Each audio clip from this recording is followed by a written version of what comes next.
Good morning, student. In DBMS, previous lecture, we were just complete unit number 3 and the practicals regarding unit number 3. From today's lecture, we just start with unit number 5th, which is Oracle constraint. So starting with 5th unit, I'm just going to share my screen to all of you, student.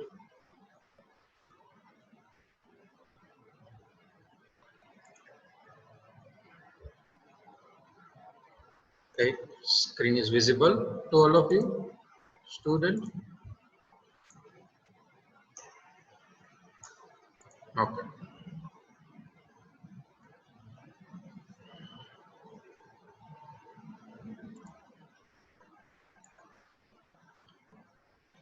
So starting unit number 5th, which is Oracle constraint. First of all, you just need to know what are the constraint. Clear? Constraint શું છે એ તમને ખ્યાલ હોવો જોઈએ. So starting from a definition or introduction of Oracle constraint. A constraint is a rule that restricts the value that's stored in the database. તમે જે ડેટાબેઝમાં value enter કરો છો, clear? Sometimes it happens like some values inside the database is need to be restricted. Why? Suppose હું એમ કહું કે ભાઈ એક અકાઉન્ટ નામનું ટેબલ છે, એમાં બેલેન્સ નામનું ફિલ્ડ છે, તો બેલેન્સ છે એ ઘણી વખત એવું હોય કે ભાઈ બેંકની અંદર એવો રૂલ ડિફાઇન કરેલો હોય કે બેલેન્સ છે નેગેટિવ ન હોવી જોઈએ. Clear? Balance should B positive or zero. કાં તો ઝીરો હોવી જોઈએ, કાં તો પોઝિટિવ હોવી જોઈએ, બટ નેગેટિવ તો કોઈ દી ન હોવી જોઈએ. તો એક પ્રકારનું રિસ્ટ્રિક્શન થયું કે ભાઈ તમે જ્યારે ટેબલ બનાવો છો અકાઉન્ટ નામનું, ત્યારે બેલેન્સ નામના ફિલ્ડમાં તમે આ restriction at the time of table creation જ તમે એપ્લાય કરો. ક્લિયર? એનાથી શું થાય કે જ્યારે તમે ડેટા ઇન્સર્ટ કરો ત્યારે ભૂલથી પણ જો ઇનવેલિડ નેગેટિવ વેલ્યુ ઇન્સર્ટ થઈ જાય તો એરર ડિસ્પ્લે થઈ જાય કે ભાઈ નેગેટિવ વેલ્યુ અલાઉ નથી. બટ એ ક્યારે થાય કે તમે એ રીતનો કન્સ્ટ્રેન્ટ એટલે એક પ્રકારનો રૂલ, એ રીતનો રૂલ એપ્લાય કરેલો હોય ફિલ્ડ ઉપર તો. ક્લિયર? ઘણી વખત એવું થતું હોય કે ભાઈ અમુક કોલેજ છે, બરાબર, કોલેજનો આપણે ડેટાબેઝ હોય ને કોલેજનું ટેબલ હોય તો એમાં બ્રાન્ચ નામનું ફિલ્ડ રાખેલું હોય અને કોલેજની અંદર 4 બ્રાન્ચ હોય. ક્લિયર? સપોઝ તો એ 4 માંથી કોઈ એ 4 જ રાખ્યું હોય, બ્રાન્ચ નેમ હોય તો એમાં એ 4 જે કોલેજમાં બ્રાન્ચ છે, સપોઝ છે કોમ્પ્યુટર છે, આઈસી છે, ઈસી છે, ઇલેક્ટ્રિકલ છે, આના સિવાય કોઈ બ્રાન્ચ નથી, તો એ એવું રિસ્ટ્રિક્શન પણ રાખી શકે કે આ 4 બ્રાન્ચ સિવાય બ્રાન્ચ નેમમાં કોઈ બીજી બ્રાન્ચ એન્ટર ન થવી જોઈએ. તો આ પણ એક રૂલ થયો, આ પણ એક કન્સ્ટ્રેન્ટ થયો, અને એ પણ ક્યારે તમે એપ્લાય કરી શકો? only and only at the time of table creation. તમે આ બધા કન્સ્ટ્રેન્ટ છે, આ બધા રૂલ છે, બરાબર, એ વેલ્યુ ઉપર લાગુ પડે છે, વેલ્યુ ઉપર એપ્લાય થાય છે, પણ ક્યારે તમે વેલ્યુ ઇન્સર્ટ કરો ત્યારે એ રૂલ ડિફાઇન કરેલો હોય તો એ પ્રમાણેની વેલ્યુ ઇન્સર્ટ થવી જોઈએ. એટલા માટે એ રૂલ છે, એ બધા કન્સ્ટ્રેન્ટ છે, એ બધા ટેબલ ક્રિએટ કરતી વખતે જ એપ્લાય કરવા પડશે. ક્લિયર? ચલો. The data stored in database should be valid, correct and consistent. So when data is manipulated, some rules should be followed. Clear? કારણ કે તમે જ્યારે ડેટા એન્ટર કરો છો ડેટાબેઝ ની અંદર તો ડેટા કેવો હોવો જોઈએ? વેલિડ હોવો જોઈએ, કરેક્ટ હોવો જોઈએ અને કન્સિસ્ટન્ટ હોવો જોઈએ. એટલા માટે એના ઉપર જ્યારે આપણે કોઈ પણ ઓપરેશન પરફોર્મ કરતા હોય ત્યારે અમુક રૂલ્સ છે, કન્સ્ટ્રેન્ટ છે, એ એપ્લાય કરવા જોઈએ. જેમ કે તમે એમ કહો કે ભાઈ સ્ટુડન્ટ નામનું ટેબલ છે, તેમાં સ્ટુડન્ટનું એનરોલમેન્ટ નંબર અથવા સ્ટુડન્ટ આઈડી રાખેલું છે, તો એ ઓલવેઝ યુનિક હોવું જોઈએ. સ્ટુડન્ટ આઈડી અથવા સ્ટુડન્ટ રોલ નંબર, એક સ્ટુડન્ટ બે સ્ટુડન્ટ છે તો એના સરખા આઈડી ન હોય, અથવા તો સરખા એનરોલમેન્ટ નંબર ન હોય, અથવા તો રોલ નંબર તમે કન્સિડર કરો તો એ સરખા ન હોય. ક્લિયર? તો એના માટે શું કરવું પડે? એ તમારે જ્યારે ટેબલ ક્રિએટ કરો ત્યારે એ સ્ટુડન્ટ આઈડી અથવા તો રોલ નંબર વાળું તમે જે ફિલ્ડ રાખેલું હોય એના ઉપર એવું રિસ્ટ્રિક્શન રાખવું પડે કે એનો ડેટા છે એ યુનિક જ રહેવો જોઈએ. ક્લિયર? એમાં ડુપ્લિકેટ વેલ્યુ અલાઉ ન થવી જોઈએ અને નલ પણ તમે ઇન્સર્ટ ન કરી શકવા જોઈએ. કારણ કે કોઈ પણ સ્ટુડન્ટ હોય એનરોલ થાય તો એનો રોલ નંબર અથવા તો એનું આઈડી આપવું જ પડે. એમાં તમે બ્લેન્ક પણ ન રાખી શકો, એટલે કે નલ વેલ્યુ પણ ન રાખી શકો. તો આ પ્રકારનો રૂલ છે, બરાબર, એ ટેબલ ક્રિએશન વખતે જ કરવું પડે. ટેબલ ક્રિએટ થઈ જાય પછી તમે એપ્લાય કરી શકો, બટ અલ્ટર કરવું પડે, એ આપણે પછી જોશું, બરાબર. બટ જ્યારે તમે ટેબલ ક્રિએટ કરો ત્યારે જ અમુક ફિલ્ડ છે એના ઉપર તમારે આ રીતનું રિસ્ટ્રિક્શન છે, આ રીતના કન્સ્ટ્રેન્ટ છે એ એપ્લાય કરવા પડે. ક્લિયર? તો તમારો ડેટા છે એ વેલિડ, કરેક્ટ અને કન્સિસ્ટન્ટ રહેશે. Oracle provide various constraints to sum, ensure validity, correctness and consistency of the data in a database. બરાબર. બે ટાઈપના મેઇન બે કેટેગરી છે કન્સ્ટ્રેન્ટની, entity integrity constraint and referential integrity constraint. આ બે ટાઈપના કન્સ્ટ્રેન્ટ છે એ અવેલેબલ છે, બરાબર. ઓરેકલ પ્રોવાઈડ કરે છે. હવે એની અંદર પેટા અથવા તો સબ કયા કયા ટાઈપ્સ છે એ આપણે જોઈએ. બટ એ પહેલા આપણે એ જોઈ લઈએ કે એન્ટિટી ઇન્ટિગ્રિટી કોને કહેવાય અને રેફરન્શિયલ ઇન્ટિગ્રિટી કોને કહેવાય. વન બાય વન જોઈ લઈએ. Okay, starting from entity integrity constraint. Entity integrity constraint are the rules that restrict the value in the row of an individual table. These constraints are further divided into two subcategories: domain integrity constraint and key constraint. Our entity integrity constraints are that are rules that restrict the value in the row of table. Value means કોઈ પણ value છે ટેબલની, એના ઉપર કાંઈ પણ restriction તમારે કરવું છે કે વેલ્યુ છે એ નલ ન હોવી જોઈએ, અથવા તો એ વેલ્યુ છે એ નેગેટિવ ન હોવી જોઈએ, અથવા તો એ પર્ટિક્યુલર વેલ્યુ મેં તમને કીધું કે બ્રાન્ચ નેમ તમે પર્ટિક્યુલર 3 કે 4 જ તમારે ઇન્સર્ટ કરવી છે, તો એમાં પણ તમે ડિફાઇન કરી શકો કે ભાઈ આ વેલ્યુ ઇન્સર્ટ કરો એ આ 4 માંથી અથવા તો આ 3 માંથી જ હોવી જોઈએ. તો જ્યારે તમે વેલ્યુ ઉપર કોઈ પણ પ્રકારના રિસ્ટ્રિક્શન, કોઈ પણ પ્રકારનું કન્સ્ટ્રેન્ટ છે એ એપ્લાય કરે છો, that is entity integrity constraint. Clear? અને એ તમે બે રીતે કરી શકો, ડોમેન ઇન્ટિગ્રિટી કન્સ્ટ્રેન્ટ થી અને કી કન્સ્ટ્રેન્ટ. બરાબર. એમાં બે ટાઈપ પડે છે એન્ટિટી ઇન્ટિગ્રિટી કન્સ્ટ્રેન્ટમાં, ડોમેન ઇન્ટિગ્રિટી અને કી કન્સ્ટ્રેન્ટ. હવે ડોમેન ઇન્ટિગ્રિટી કન્સ્ટ્રેન્ટ શું છે અને કી કન્સ્ટ્રેન્ટ શું છે એ પણ આપણે સમજીએ. પહેલા બધા જ કન્સ્ટ્રેન્ટનું આપણે ઇન્ટ્રોડક્શન સમજશું, કયા કયા કન્સ્ટ્રેન્ટ છે અને કઈ રીતે એપ્લાય થશે, બરાબર, કયા ડેટા ઉપર એપ્લાય કરી શકશું, તેના પર આપણે પ્રેક્ટિકલ જોશું, એટલે આઈડિયા ક્લિયર થઈ જશે. ચાલો નેક્સ્ટ આપણે એન્ટિટી ઇન્ટિગ્રિટી કન્સ્ટ્રેન્ટ ની અંદર ડોમેન ઇન્ટિગ્રિટી અને કી કન્સ્ટ્રેન્ટ છે, બરાબર, એ શું છે અને એની અંદર કયા કયા કન્સ્ટ્રેન્ટ છે એ ઇન્ક્લુડ થાય છે એ જોઈએ. Okay, first of all domain integrity constraint. It specifies the value of each column must belong to the domain of that column. એનો મતલબ છે કે જે વેલ્યુ છે કોલમની, બરાબર, એ જે વેલ્યુ છે એ તમે જે સ્પેસિફાય કરેલું હોય, બરાબર, કન્ડિશન, એ કન્ડિશન પ્રમાણેની એ વેલ્યુ છે એ હોવી જોઈએ. In other words, value in column must follow some rules. Clear? At the time of table creation, when you apply some rules on that particular value, that value must follow that rule. Clear? મેં તમને કીધું એમ કે તમે જો not null એવું constraint છે define કરેલો હોય કે કોઈ વેલ્યુ છે નલ ન હોવી જોઈએ, બરાબર, તો એ જ્યારે ટેબલ ક્રિએટ કરો ત્યારે એમાં તમારે કાંઈક વેલ્યુ ઇન્સર્ટ કરવી જ પડે એ ફિલ્ડની અંદર, જે ફિલ્ડ તમે નોટ નલ આપ્યું હોય અથવા તો યુનિક આપ્યું હોય. ક્લિયર? જે કન્સ્ટ્રેન્ટ ડિફાઇન કરો છો એકોર્ડિંગ ટુ ધેટ એનું બિહેવિયર એવી જ વેલ્યુ છે એ એક્સેપ્ટ કરશે, અધરવાઇઝ એરર થ્રો કરશે. Oracle provides two constraints, not null and check, to provide domain integrity. Domain integrity એટલે તમે જે વેલ્યુ ને ઇન્ટિગ્રેટ કરો છો, વેલ્યુ પ્રોપર છે કે નહીં, બરાબર, ડોમેન એટલે વેલ્યુ થાય, તો એ વેલ્યુ ઉપર જે રિસ્ટ્રિક્શન એપ્લાય કરો છો that is domain integrity constraint. અને Oracle બે domain integrity constraint પ્રોવાઈડ કરે છે. First one is not null and the second one is check. Clear? Not null એટલે કોઈ પણ ફિલ્ડ છે એમાં તમારે જો નેસેસરી ફિલ્ડ હોય કે એમાં તમારે કંઈક વેલ્યુ ઇન્સર્ટ કરવી જ પડશે, ખાલી નહીં રાખી શકો, તો ત્યારે તમે નોટ નલ છે એ એપ્લાય કરી શકો એની ઉપર, બરાબર. અને ચેક કન્સ્ટ્રેન્ટ છે એમાં મેં તમને કીધું એમ કે તમારે એવું ચેક કરાવવું છે કે ભાઈ આ જ્યારે વેલ્યુ ઇન્સર્ટ થાય ફિલ્ડની ત્યારે નેગેટિવ ન હોવું જોઈએ, અથવા તો વેલ્યુ ઇન્સર્ટ થાય ત્યારે એ સ્ટાર્ટિંગ થવું જોઈએ. સપોઝ મારે એવું કરવું છે, હવે એમ્પ્લોય આઈડી છે તો એની અંદર તમને ખ્યાલ હશે કે આપણે E01, E02, E03 એવી રીતે એમ્પ્લોય આઈડી ઇન્સર્ટ કરેલા હતા. હવે મારે એવું રિસ્ટ્રિક્ટ કરવું છે કે whenever I will insert the data in employee table, employee ID must start with E. બરાબર, મારે એવું રિસ્ટ્રિક્શન કરવું છે કે જ્યારે હું એમ્પ્લોય આઈડી ઇન્સર્ટ કરું ત્યારે કેપિટલ E થી ચાલુ થવું જોઈએ. તો એ પણ તમે ચેક કન્સ્ટ્રેન્ટ થી કરી શકો, બરાબર. અને જે પેટર્ન મેચ કરાવી છે કે ભાઈ E થી સ્ટાર્ટ થવું જોઈએ, એના માટે તમે શું કયા ઓપરેટરનો યુઝ કરી શકો? લાઇક ઓપરેટરનો યુઝ કરી શકો, બરાબર. તો અહીંયા કન્સ્ટ્રેન્ટ આવશે ચેક, બરાબર, અને ઓપરેટર લાઈક એની મદદથી તમે એવું કરાવી શકશો કે ભાઈ એમ્પ્લોય આઈડી છે હું કેપિટલ ઈ થી સ્ટાર્ટ થતું હોય એવું જ હું એન્ટર કરું. તો એના માટે તમે ચેક કન્સ્ટ્રેન્ટ કરી શકો બેલેન્સ નેગેટિવ માંથી અથવા કોઈ પર્ટિક્યુલર વેલ્યુ તમારે નાખવી મેં જેમ બ્રાન્ચ નું કીધું હતું કે આ 3 બ્રાન્ચ જ હોવી જોઈએ અથવા સિટી નું કે ભાઈ કોઈ પર્ટિક્યુલર બ્રાન્ચ હોય બેંકની અને પર્ટિક્યુલર સિટી ને જ બિલોંગ કરતી હોય તો એવું પણ રાખી શકો કે એની અંદર જ્યારે બ્રાન્ચ નેમ ઇન્સર્ટ કરાવો ત્યારે આટલા સિટી જ આવવા જોઈએ, બરાબર. તો એ પણ તમે ચેક કન્સ્ટ્રેન્ટ થી કરી શકો. સો ડોમેન ઇન્ટિગ્રિટી કન્સ્ટ્રેન્ટમાં નોટ નલ અને ચેક આવશે. આપણે ડિટેલમાં વિથ સિન્ટેક્સ વિથ એક્ઝામ્પલ જોશું. નોટ નલ ચેક એટલે આઈડિયા આવી જશે. નેક્સ્ટ આપણે જોઈએ કી કન્સ્ટ્રેન્ટ, બરાબર. એન્ટિટી ઇન્ટિગ્રિટી કન્સ્ટ્રેન્ટમાં કી કન્સ્ટ્રેન્ટ.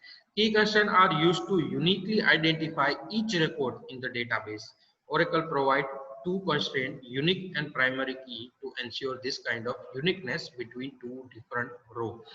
હવે ટેબલમાં એક એવી કોલમ એક એવું ફિલ્ડ હોવું જોઈએ કે જે બીજા રેકોર્ડથી યુનિક હોય, અલગ હોય, અથવા તો એ ટેબલમાં યુનિકલી આઈડેન્ટિફાઈ કરી શકે એક રો થી બીજી રો ને. એટલે એક રો થી બીજી રો ને અલગ પાડવા માટે ફિલ્ડ કોલમ એક ટેબલની અંદર એવી હોવી જોઈએ જે યુનિક હોવી જોઈએ, જેનો ડેટા છે એ ડુપ્લિકેટ ન હોવો જોઈએ, યુનિક હોવો જોઈએ. તો એ બે કન્સ્ટ્રેન્ટ ઓરેકલ એના માટે પ્રોવાઈડ કરે છે key constraint. First one unique key constraint and the second one is primary key constraint.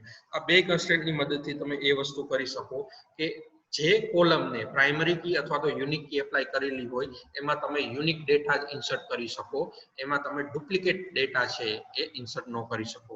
But slight difference છે યુનિક અને પ્રાઇમરી કી વચ્ચે. શું ડિફરન્સ છે એ આપણે જ્યારે ડીપમાં જોશું વિથ સિન્ટેક્સ અને એક્ઝામ્પલ ત્યારે જોશું કે યુનિક અને પ્રાઇમરી કી કઈ રીતે અલગ છે. ક્લિયર? આ વાત થઈ એન્ટિટી ઇન્ટિગ્રિટી કન્સ્ટ્રેન્ટ ની. હવે જે સેકન્ડ ટાઈપ હતો that is રેફરન્શિયલ integrity constraint. રેફરન્શિયલ integrity constraint specify that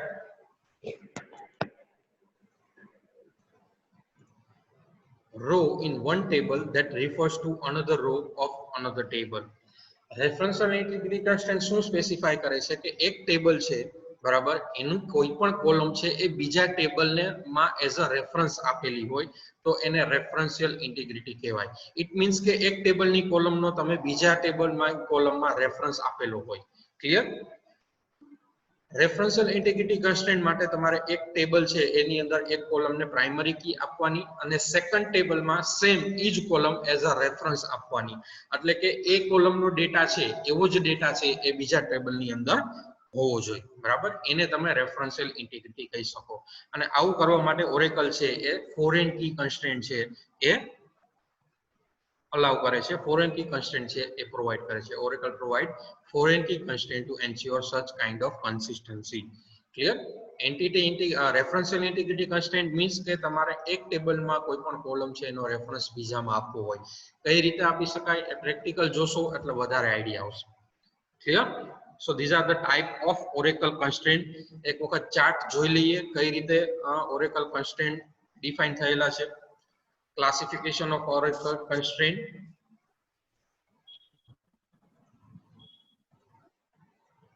entity integrity constraint and referential integrity constraint આ મેઇન ટાઈપ છે. એન્ટિટી ઇન્ટિગ્રિટી કન્સ્ટ્રેન્ટ ની અંદર ડોમેન કન્સ્ટ્રેન્ટ અને કી કન્સ્ટ્રેન્ટ. ડોમેન કન્સ્ટ્રેન્ટ ની અંદર નોટ નલ અને ચેક કન્સ્ટ્રેન્ટ.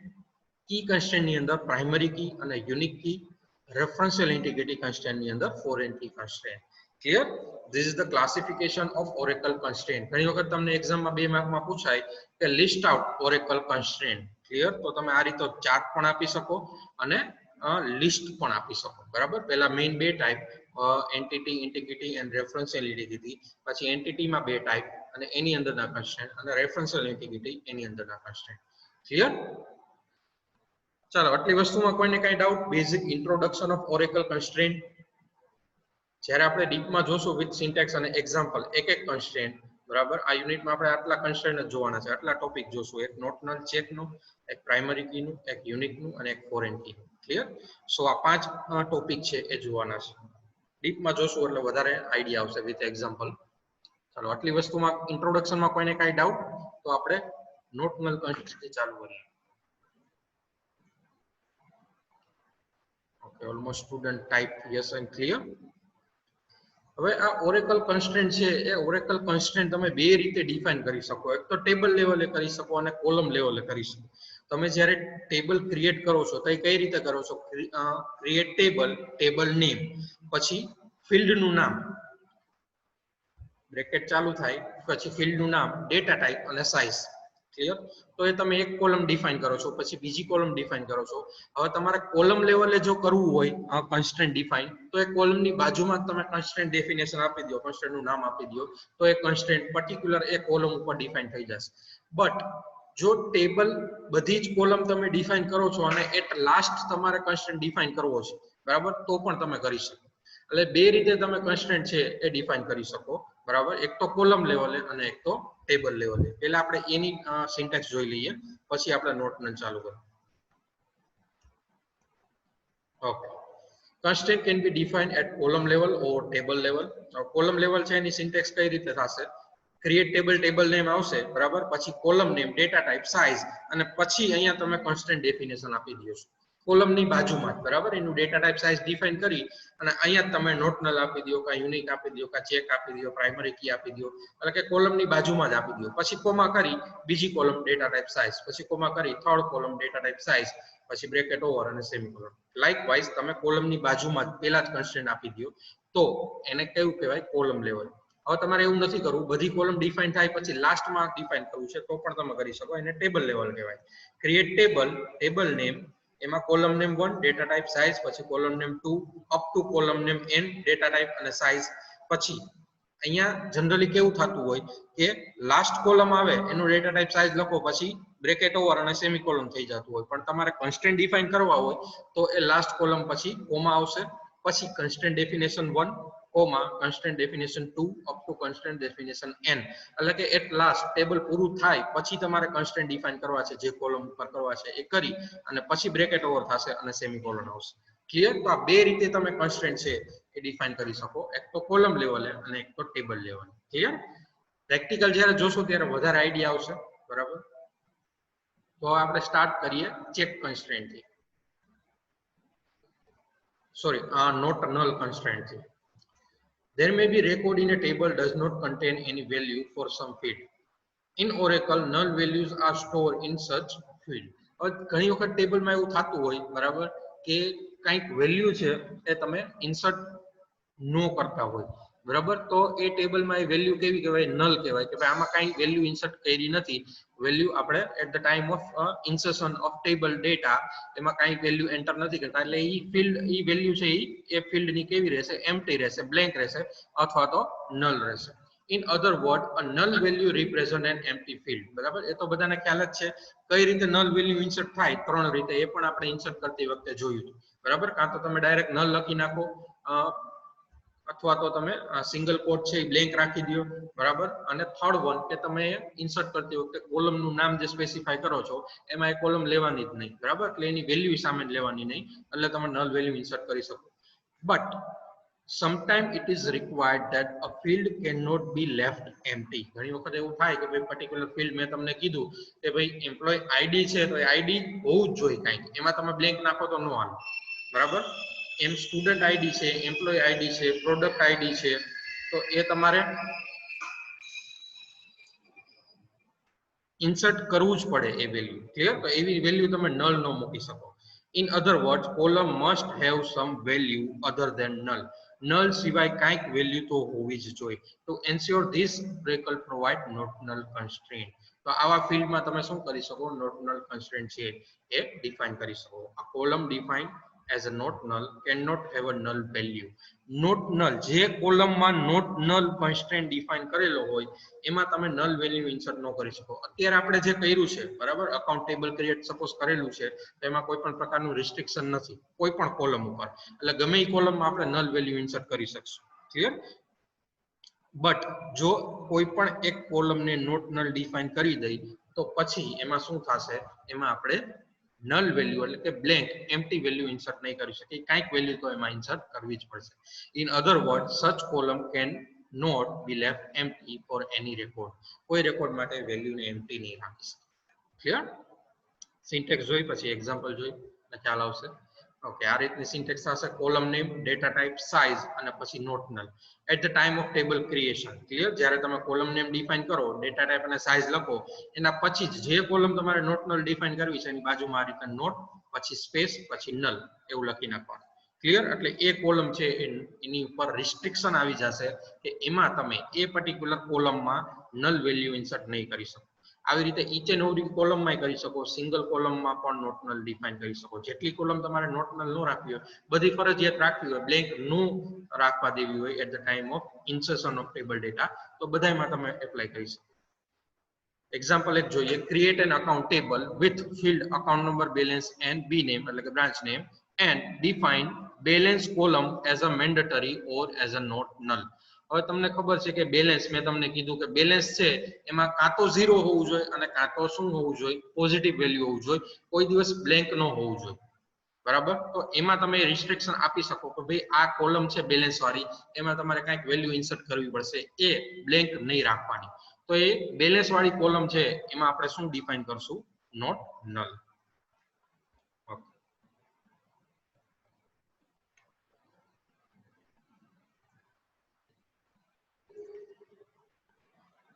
ઓકે, કઈ રીતે થશે? ક્રિએટ ટેબલ અકાઉન્ટ, પછી બ્રેકેટમાં અકાઉન્ટ નંબર વેરકેટ 4, આ first field account number, second field balance number, એનો ડેટા ટાઈપ, એની સાઇઝ 9, બરાબર. એના પછી હું અહીંયા નોટ નલ આપી દઉં છું. એક્ઝામ્પલમાં શું કરવાનું છે આપણે? Define balance column as a mandatory or as a not null. તો બેલેન્સ કોલમ પછી જ અહીંયા હું કોલમ લેવલે જ આપું દઉં છું નોટ નલ. એક જ મિનિટ સ્ટુડન્ટ.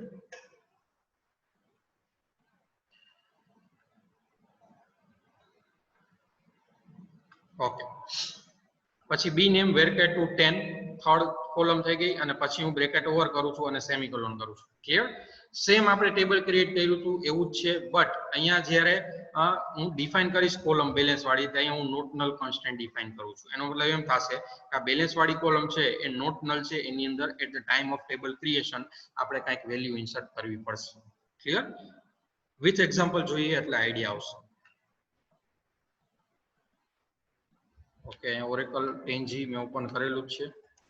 આપણી પાસે જે જૂનું ટેબલ છે, બરાબર, એ આપણે જોઈ લઈએ. સિલેક્ટ સ્ટાર ફ્રોમ અકાઉન્ટ કરીને એમાં ડેટા છે, ડિસ્ક્રાઇબ કરીને પણ જોઈ લઈએ.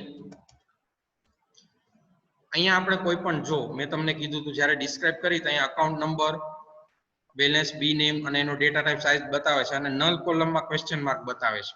શું કામ? આપણે કોઈ પણ કોલમ છે, બરાબર, એ નોટ નલ એવું ડિફાઇન નથી કરેલું. બરાબર? અહીંયા એવું રિસ્ટ્રિક્શન નથી આ ટેબલ ઉપર કે આપણે બેલેન્સ છે એમાં આપણે નલ નો રાખી શકીએ. લાઈક હું આ રીતે ઇન્સર્ટ કરીશ data, insert into account values, અને બ્રેકેટમાં હું ડાયરેક્ટલી વેલ્યુ આપું છું. પેલા અકાઉન્ટ નંબર આપી દઉં A06, પછી બેલેન્સ વાળી કોલમ હું બ્લેન્ક રાખું છું, અને થર્ડ કોલમમાં હું આપું છું બ્રાન્ચ નેમ. બ્રાન્ચ નેમ હું કોઈ પણ અત્યારે એબીસી આપી દઉં છું ફોર એક્ઝામ્પલ. એટલે આમાં શું કરી છે આપણે? બેલેન્સમાં નેગેટિવ વેલ્યુ ઇન્સર્ટ કરી છે. ઓકે, વન રો ક્રિએટેડ આવી ગયું. આપણું જૂનું ટેબલ છે એની અંદર તમે જુઓ તો આ A06 આવું ગઈ અને બેલેન્સમાં બ્લેન્ક આવી ગયું. બીકોઝ બેલેન્સ કોલમમાં આપણે કોઈ પણ પ્રકારનું રિસ્ટ્રિક્શન એપ્લાય કરેલું નથી કે નલ ઇન્સર્ટ નો થવું જોઈએ. ક્લિયર? હવે આપણે જે ટેબલ ક્રિએટ કરશું એની અંદર આપણે એવું ડિફાઇન કરશું, એવું રિસ્ટ્રિક્શન રાખશું કે બેલેન્સમાં તમે નલ નો રાખી શકો. બરાબર? ત્યારે જો આવી રીતે આપણે નલ ઇન્સર્ટ કરવાની ટ્રાય કરશું તો શું એરર આવશે એ આપણે જોઈએ. આના માટે આપણે નવું ટેબલ ક્રિએટ કરવું પડશે, because each and every constraint તમારે શીખવા માટે શું કરવું પડશે? એક નવું ટેબલ છે એ ક્રિએટ કરવું પડશે. તો starting from new table, create table. અહીંયા હું એવું નામ રાખું છું કે જે આપણા કન્સ્ટ્રેન્ટને સ્પેસિફાય કરે. બરાબર? અકાઉન્ટ નોટ નલ, A-C, બરાબર, પછી નોટ નલ. આ રીતે ટેબલનું નામ થોડુંક મોટું થઈ જશે, બટ તમને ખ્યાલ આવે કે ટેબલ શેના માટે છે. બરાબર? ફિલ્ડના નેમ સેમ જ રાખશું. બ્રેકેટ ચાલુ કરું છું. અકાઉન્ટ નંબર વેરકેટ 2 અને બ્રેકેટમાં 4. જે સેકન્ડ કોલમ છે એમાં આપણે શું કરવાનું છે? બેલેન્સ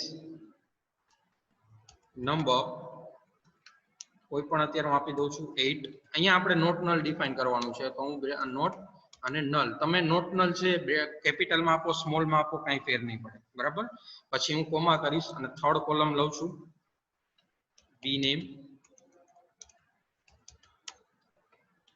varchar2 અને એની સાઈઝ આપી દઉં છું 15 અને અહીંયા હું ટેબલ છે એ ઓવર કરીશ.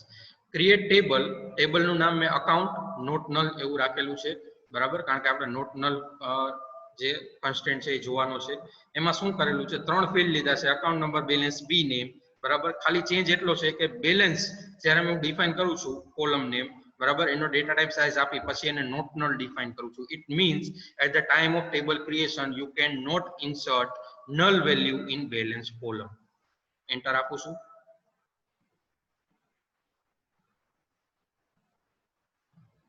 Okay, table is created. હવે તમે ટેબલને ડિસ્ક્રાઇબ કરશો, બરાબર, describe account not null. So અહીંયા તમે જોઈ શકો છો કે જે નલ અને ક્વેશ્ચન માર્ક હતું એ કોલમમાં બેલેન્સમાં નોટ નલ લખેલું આવે છે. મેં તમને ત્યારે પણ કીધું હતું કે જ્યારે આપણે કોન્સ્ટન્ટ જોશું ત્યારે તમને ખ્યાલ આવશે કે આ નલ અને ક્વેશ્ચન માર્ક કરેલું હોય શેના માટે છે. કોઈ કોલમ જ્યારે નોટ નલ ડિફાઇન કરી ત્યારે એની સામે એ દેખાડશે કે આ કોલમમાં નોટ નલ કોન્સ્ટન્ટ ડિફાઇન કરેલો છે. હવે આપણે ટેબલ ઇન્સર્ટ કરવાની ટ્રાય કરીએ, બરાબર. પેલા નોર્મલ રેકોર્ડ છે એ ઇન્સર્ટ કરશું. Suppose account not null value, અહીંયા હું કોઈ પણ A1 એવો આપું છું, બેલેન્સ કોઈ પણ આપી દઉં 5000 અને બ્રાન્ચ કોઈ પણ આપી દઉં, suppose SBI. Okay, record insert થઈ ગયું. Select star from account not null. તમે જોઈ શકો છો એક રેકોર્ડ ઇન્સર્ટ થઈ ગયો, A1 બેલેન્સમાં 5000 અને SBI. હવે આપણે બેલેન્સમાં નોટ નલ ઇન્સર્ટ કરવાની ટ્રાય કરીએ. બેલેન્સ છે એમાં હું શું કરું છું, સિંગલ કોટ ખાલી રાખું છું, બરાબર. સિંગલ કોટ ખાલી રાખું અથવા તો અહીંયા નલ લખી નાખું, બે વસ્તુ એક જ થાય, બરાબર. So we just need to try, અહીંયા A2 કરી નાખું અને કોઈ પણ બીજી બ્રાન્ચ લઈ લો, suppose BOB. Clear? We just need to try null value, insert null value in balance column. But rule આપણે જે ડિફાઇન કરેલ છે નોટ નલ એ આપણે નહીં કરવાથી. હું એન્ટર આપું છું, શું એરર આવે છે જોઈ. Cannot insert null into system.account null.balance. It means system છે આપણું મેઇન જે યુઝર છે, ડોટ અકાઉન્ટ નોટ નલ એટલે એ આપણું ટેબલ છે અને ડોટ કરીને એનું ફિલ્ડ કહીએ છે કે બેલેન્સ, એમાં તમે નલ વેલ્યુ ઇન્સર્ટ ન કરી શકો. Can not insert null value into balance column. Clear?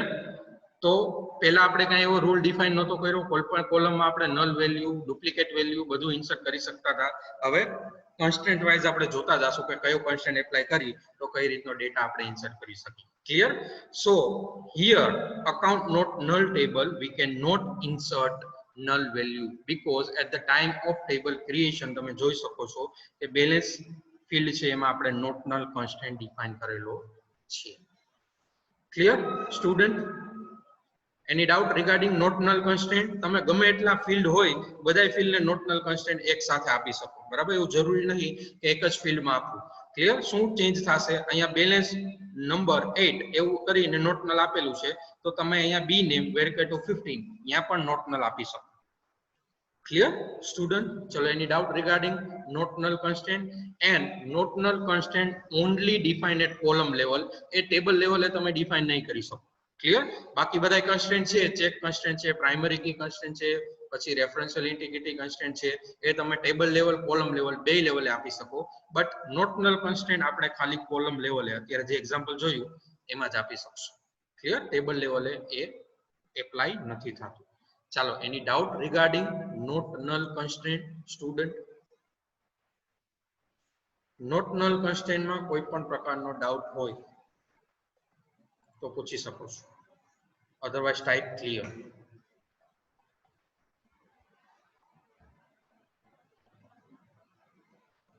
Okay, most of the student type clear. So we just end today's session of DBMS here. Next lecture ની અંદર આપણે check constant થી ચાલુ કરશું. Clear? સો અહીંયા અત્યારનું સેશન છે હું એન્ડ કરું છું. Thank you.